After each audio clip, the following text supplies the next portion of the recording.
गोपीजनवल्लभ गिरिवरधारी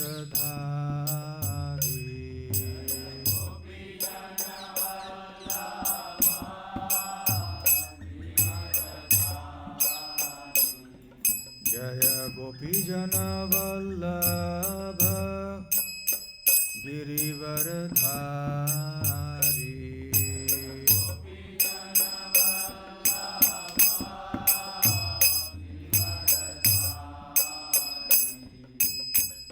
यशोदानंदन व्रज जनरंजन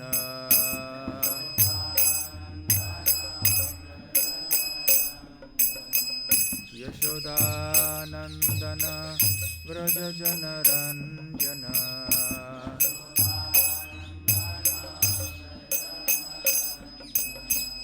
यमुना तीरा वनचारी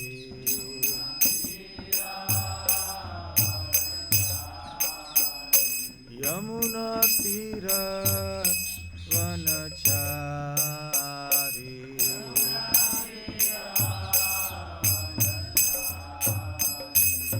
जय राधा माधव कुंज बिहारी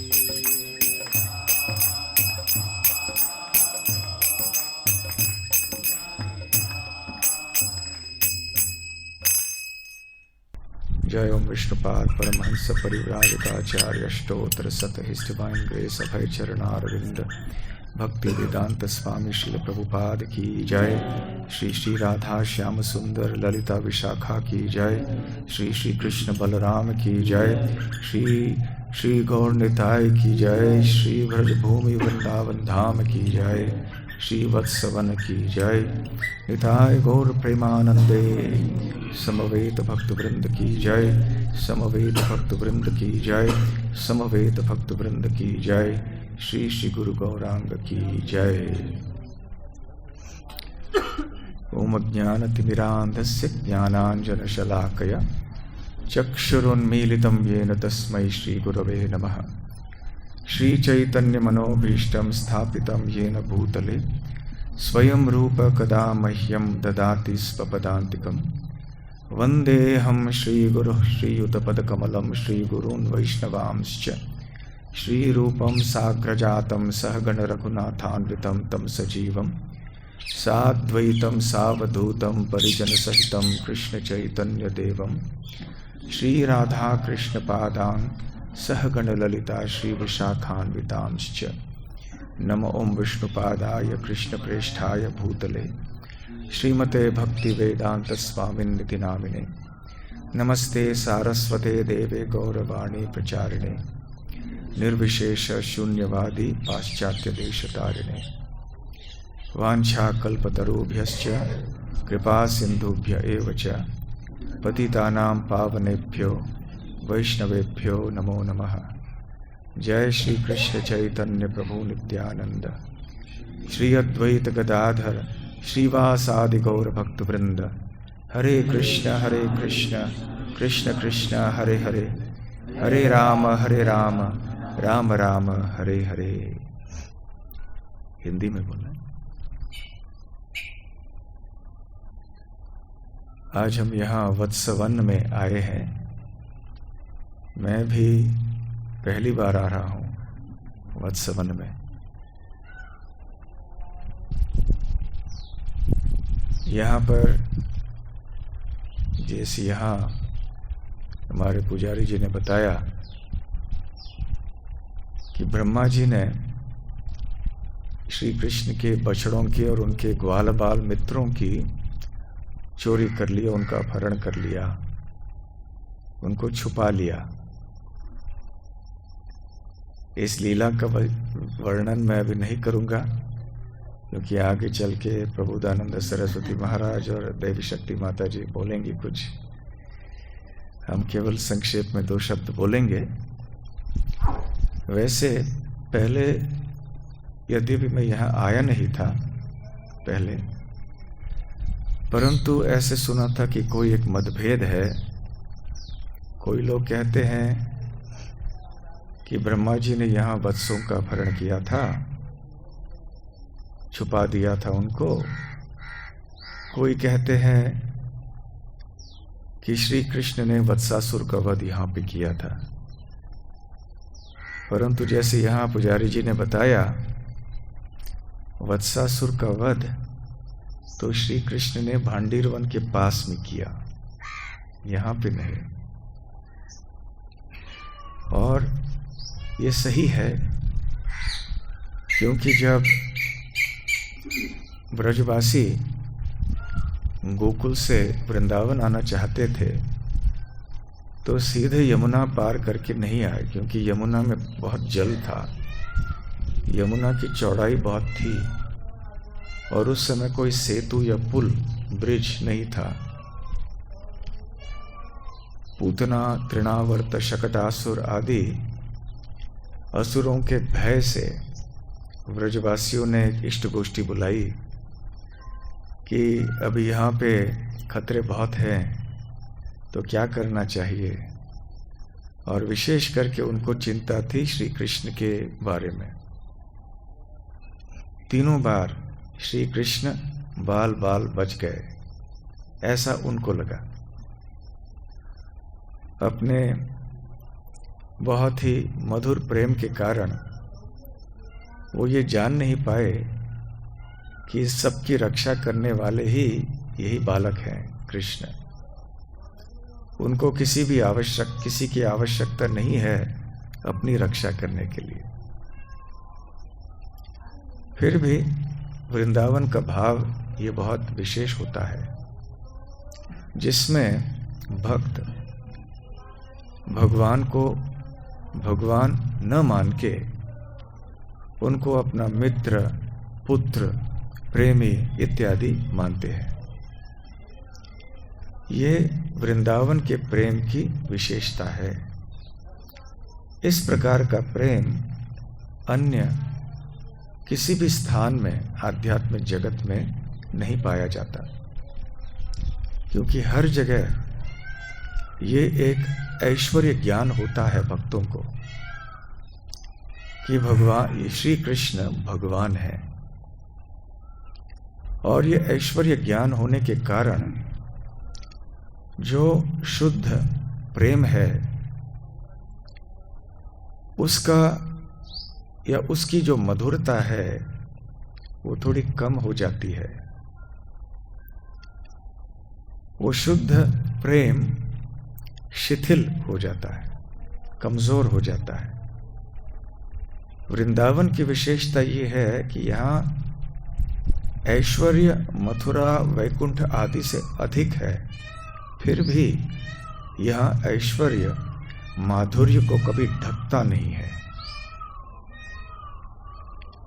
कई बार भक्तों की ये धारणा होती है कि क्योंकि वृंदावन माधुर्य धाम है और वैकुंठ ऐश्वर्य धाम है, इसलिए वृंदावन में ऐश्वर्य नहीं है, केवल माधुर्य है। परंतु ये सही नहीं है। वृंदावन में भी ऐश्वर्य है, बल्कि वैकुंठ से अधिक ऐश्वर्य है। फिर भी इस ऐश्वर्य से अधिक तीव्र यहाँ का माधुर्य है, और यह माधुर्य उस ऐश्वर्य को ढक देता है। और कभी कभी भगवान की लीला शक्ति द्वारा ऐसी योजना होती है, ऐसी व्यवस्था होती है कि वो ऐश्वर्य भी प्रकट हो जाता है थोड़े समय के लिए, और भगवान अपनी भगवत्ता का प्राकट्य करते हैं। जैसे कि जब श्री कृष्ण ने गोवर्धन पर्वत को धारण किया, ये तो कोई बच्चा भी बोल सकता है कि एक पर्वत धारण करना यह किसी इंसान की बात नहीं है। कितना भी शक्तिशाली व्यक्ति क्यों न हो, वो एक बड़ा पर्वत कैसे धारण कर सकता है। तो ये साक्षात भगवान है। भगवान ने अपनी अद्भुत ऐश्वर्य का प्रदर्शन किया। और वृंदावन की विशेषता ये है कि उस समय ब्रजवासियों के मन में जो एक मधुर स्नेह था, चाहे वो माधुर्य भाव में हो, वात्सल्य भाव में हो, सख्य भाव में हो, वो शिथिल या कमजोर नहीं हुआ, बल्कि उस ऐश्वर्य के प्रदर्शन से व्रजवासियों का जो प्रेम था श्री कृष्ण के प्रति वो और भी मीठा हो गया, और भी तीव्र हो गया। तो वृंदावन में ऐश्वर्य का प्रभाव ये होता है कि वो माधुर्य प्रेम को या मधुर प्रेम को और गाढ़ा कर देता है और तीव्र कर देता है और उसकी मधुरता को बढ़ाता है। वैकुंठ की बात तो दूर रही, मथुरा में भी जब भगवान अपने ऐश्वर्य का प्रदर्शन करते हैं तो वहाँ के भक्तों का प्रेम थोड़ा कमजोर हो जाता है, उसकी मधुरता कम हो जाती है। यहाँ तक कि जो देवकी और वसुदेव हैं, जो श्री कृष्ण के माता और पिता हैं, उन्होंने जब देखा कि श्री कृष्ण और बलराम ने इतने सारे बड़े बड़े पहलवानों की हत्या कर दी और वो भी इतनी आसानी से, और बाद में श्री कृष्ण ने कंस का वध कर दिया, तो वो हड़बड़ा गए और सोचने लगे कि अरे हमने कितना बड़ा अपराध किया, हमने इनको अपना पुत्र समझा, परंतु ये तो भगवान है। और इसलिए थोड़ा संकोच उनको हुआ कि हमने भगवान के साथ ऐसे अपराध किया। अति परिचयाद अवज्ञा, ऐसे कहावत है, अंग्रेजी में कहते हैं फेमिलियरिटी ब्रीड्स कंटेम्प्ट। जब किसी व्यक्ति के बहुत अधिक निकट हम आ जाते हैं तो वो व्यक्ति कितना भी बड़ा क्यों ना हो, उसको साधारण समझने की संभावना रहती है। तो माता देवकी और वसुदेव ये सोच रहे थे कि हमने तो इस बच्चे को अपना बच्चा माना, परंतु ये तो भगवान है। और ऐसी भावना जब हृदय में उत्पन्न हुई तो फिर उनका वात्सल्य भाव जो था वो कमजोर हो गया और वो योग माया का पर्दा नहीं रहा जिसके द्वारा वो श्री कृष्ण को अपना पुत्र मान रहे थे। जब ये ऐश्वर्य भाव की प्रधानता हुई देवकी और वसुदेव के चित्त में, तो श्री कृष्ण को अच्छा नहीं लगा। उन्होंने कहा अरे मजा किरकिरा हो गया, पहले तो ये मुझे अपना पुत्र मानते थे, अपना बच्चा मानते थे, लाड़ प्यार करते थे कभी। हालांकि देवकी वसुदेव को ऐसे अवसर नहीं मिला, क्योंकि जैसे ही जन्म हुआ श्री कृष्ण का वो तो वृंदावन चले गए, गोकुल चले आए।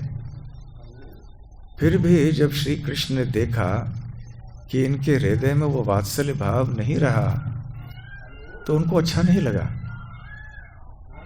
फिर से उनकी इच्छा के अनुसार देवकी और वसुदेव के आंखों के सामने योग माया का पर्दा आ गया और देवकी और वसुदेव फिर से सोचने लगे अरे ये तो हमारा कान्हा, हमारा पुत्र है।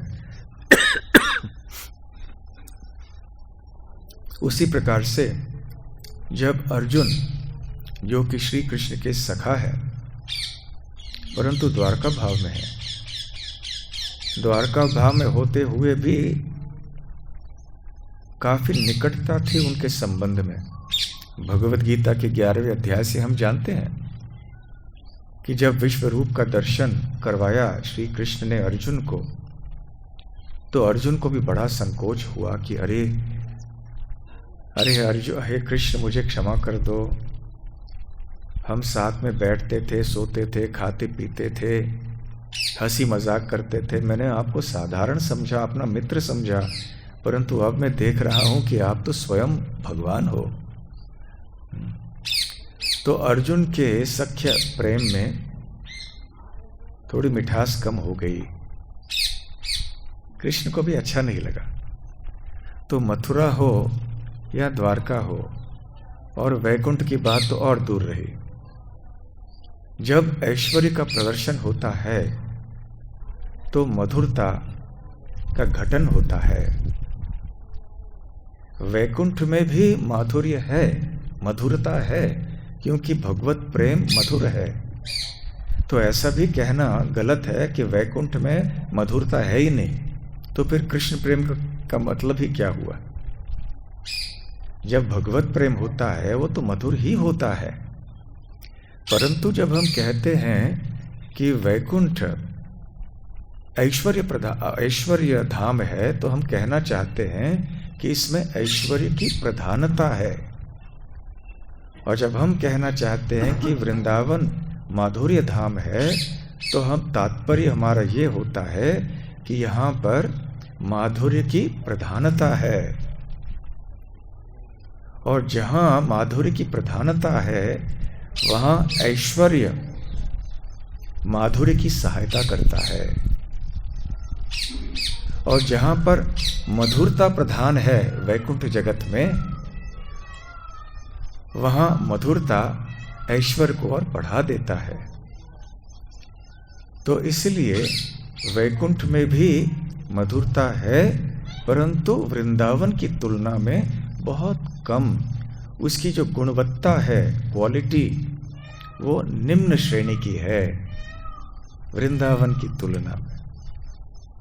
तो यहाँ पर वृंदावन में जब व्रजवासी श्री कृष्ण के ऐश्वर्य का प्रदर्शन देखते हैं, जो भी कभी कभी होता है, बीच बीच में होता है कभी, तो उनका माधुर्य प्रेम बढ़ जाता है।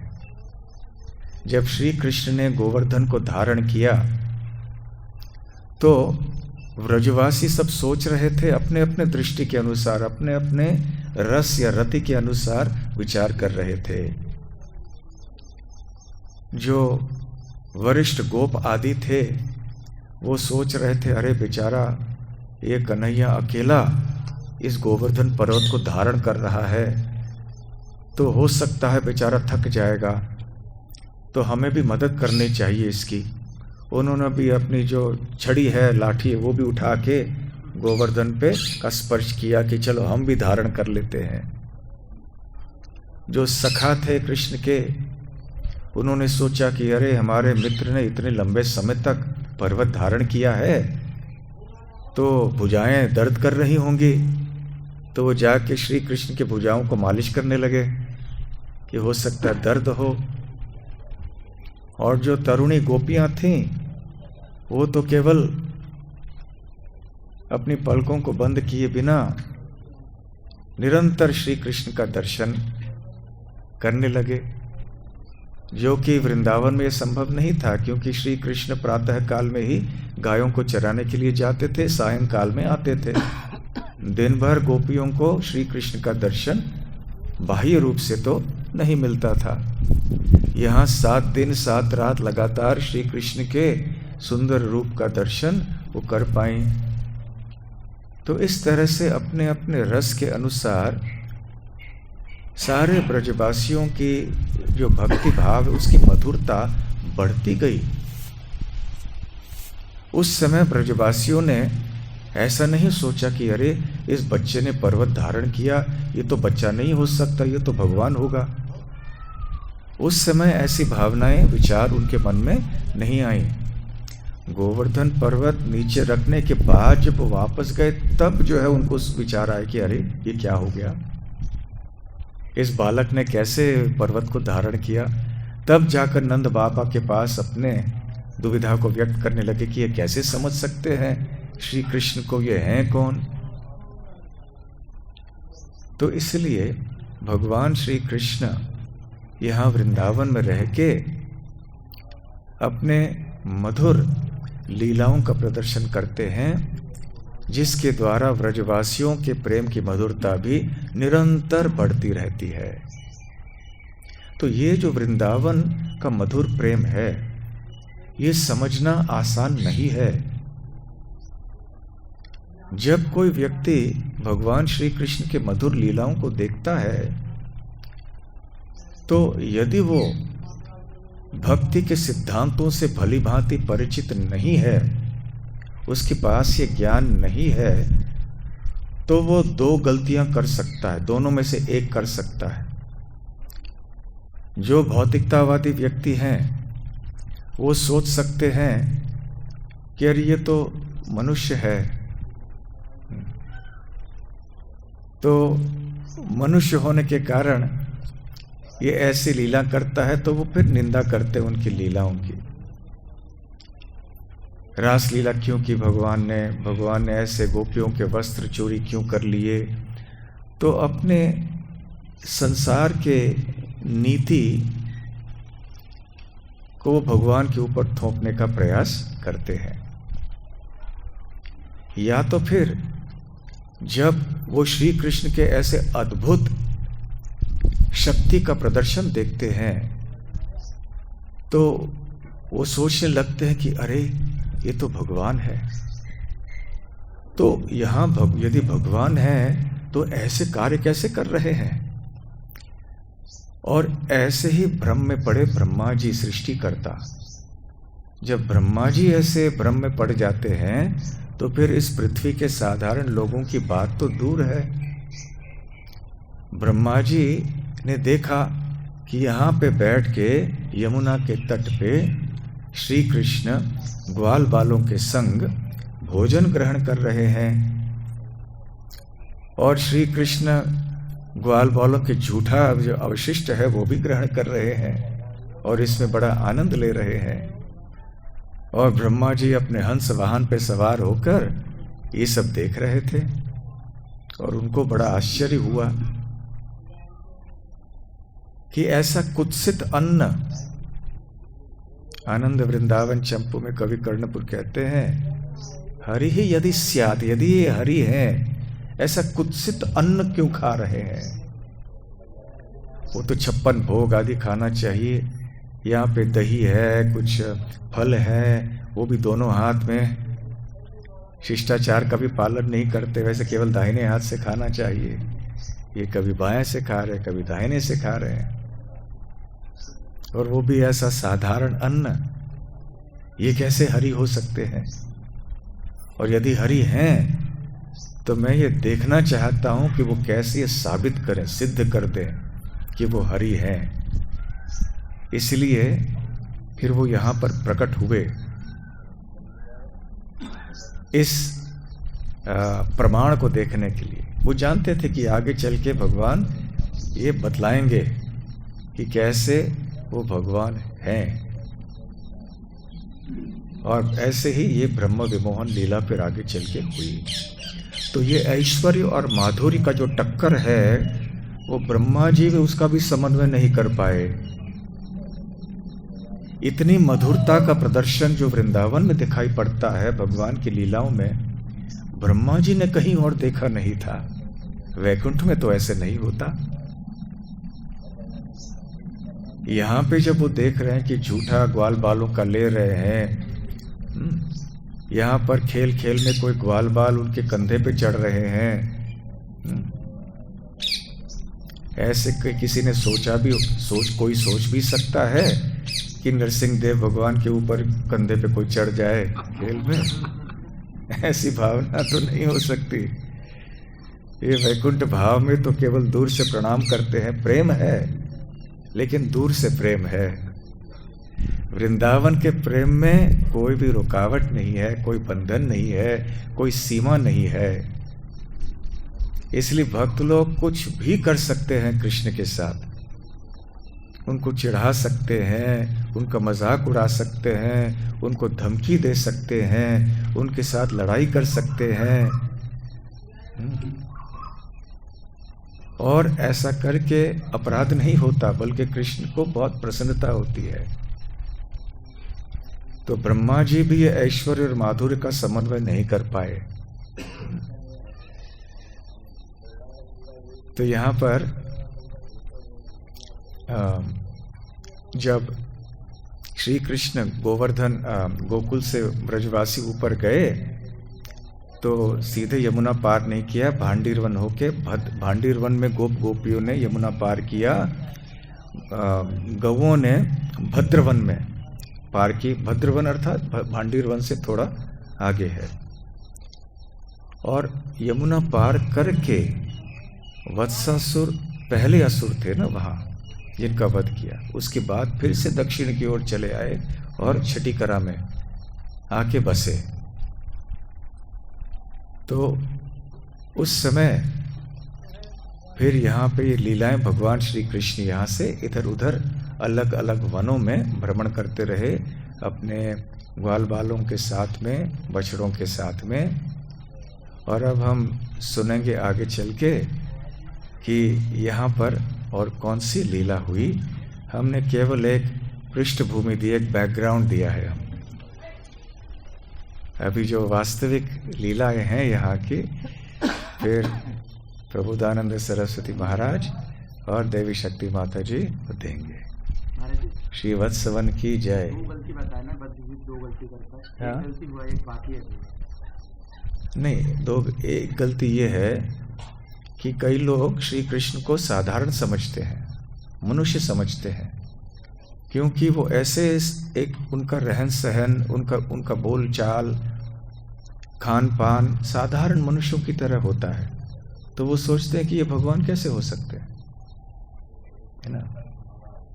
तो इसलिए उनको मनुष्य समझते हैं।